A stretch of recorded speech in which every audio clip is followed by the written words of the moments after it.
ಜನ ಗೆದ್ದಾಗಲೇ ಹೇಳಿದ್ರು ಈ ಸರ್ಕಾರ 3 ತಿಂಗಳಲ್ಲಿ ಬೀಳುತ್ತೆ ಅಂತ 136 ಜನ ಗೆದ್ದಾಗ.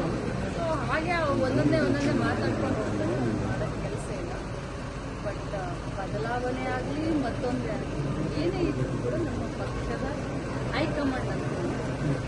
ಸೊ ಪ್ರಸ್ತುತ ಅಂಥದ್ದೇನೂ ಇಲ್ಲ, ಅಂಥ ಸೀನ್ರಿನೇ ಇಲ್ಲ. ಅದು ನಿರಂತರವಾಗಿ ನಡೀತಾ ಇರುವಂಥ ಸ್ವಲ್ಪ ಈ ಬಾರಿ ಸ್ವಲ್ಪ ಲೇಟ್ ಆಯಿತು. ಇಲ್ಲ ಅಂತಂದರೆ ಪ್ರತಿ 6 ತಿಂಗಳಿಗೊಮ್ಮೆ 1 ವರ್ಷದಲ್ಲಿ ಒಮ್ಮೆ ಆದರೂ ಕೂಡ ಮಂತ್ರಿಗಳನ್ನ ಮತ್ತು ಇವ್ರನ್ನ CLP ಮೀಟಿಂಗ್ ಅಂತ ಮಾಡ್ತಾರೆ. ಈ ರೀತಿ ಉಸ್ತುವಾರಿ ಜನರಲ್ ಸೆಕ್ರೆಟರಿಗಳು ಸರ್ಕಾರ ಇದ್ದಾಗಲಿ ಸರ್ಕಾರ ಇದ್ದಾಗಲಿ ಬಂದು ಶಾಸಕರಾಗಲಿ ಅಥವಾ ಮಂತ್ರಿಗಳ ಕುಂದುಕೊರತೆಯನ್ನು ಅಥವಾ ಕೋಆರ್ಡಿನೇಷನ್ ಮಾಡೋದು ಅದೇ ಅವರ ಕೆಲಸ ಆಗಿದೆ. ಇದು ನಿರಂತರವಾಗಿ ನಡೀತಾ ಇರುವಂಥ ಪಕ್ಷದ ಆಂತರಿಕ ಪ್ರಕ್ರಿಯೆ. ಇದು ಬೇರೆ ಅರ್ಥ ಏನಿದೆ. ಅಕ್ಕಿಗಳು ಬರಬೇಕು ಅಂದ್ರೆ ಅಕ್ಕಿನೂ ಇಲ್ಲ ಮೇಡಮ್.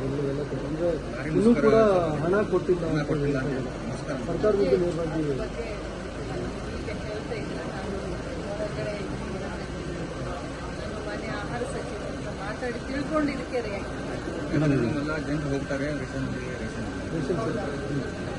ಖಂಡಿತವಾಗ್ಲೂ ನನಗೆ ಅದ್ರ ಬಗ್ಗೆ ಗೊತ್ತಿಲ್ಲ, ತಿಳ್ಕೊಂಡು. ಮೇಡಮ್, ಈಗ ತಮ್ಮ ಇಲಾಖೆಗಳು 4 ತಿಂಗಳಿಂದ ಮೊಟ್ಟೆ ಬಿಲ್ ಆಗಿಲ್ಲ ಮತ್ತು ಅಂಗನವಾಡಿಗಳು ಬಾಡಿಗೆ ಬಿಲ್ ಏನೂ ಆಗಿಲ್ಲ ಅಂತ. ಆ ರೀತಿ ಆಗಲಿಕ್ಕೆ ಸಾಧ್ಯ ಇಲ್ಲ. ಮೊಟ್ಟೆ ಬಿಲ್ಲು ಯಾಕಂದರೆ ನಮ್ದು ಏನಿದೆ ತಮಗೆ ಹೇಳಬೇಕು, ಈ ರಾಜ್ಯದಲ್ಲಿ ಮಕ್ಕಳು ಪೌಷ್ಟಿಕಾಂಶದಿಂದ ಹೊರಗಡೆ ಬರಲಿ ಅಂತ ಭಾಳಷ್ಟು ಇಲಾಖೆಗಳು ಎಲ್ಲ ಕೂಡಿ ಕೆಲಸ ಮಾಡ್ತಿದ್ದೀವಿ. ಅದರಲ್ಲೂ ಕೂಡ ರಾಜ್ಯ ಸರ್ಕಾರ ಪ್ರಾಯೋಜಿಕತ್ವ ಈ ಮೊಟ್ಟೆ ಆಗಲಿ ಅಥವಾ ಹಾಲಿನ ಪೌಡ್ರ್ ಹಾಲಾಗಲಿ ನಾವು ಕೊಡ್ತೀವಿ.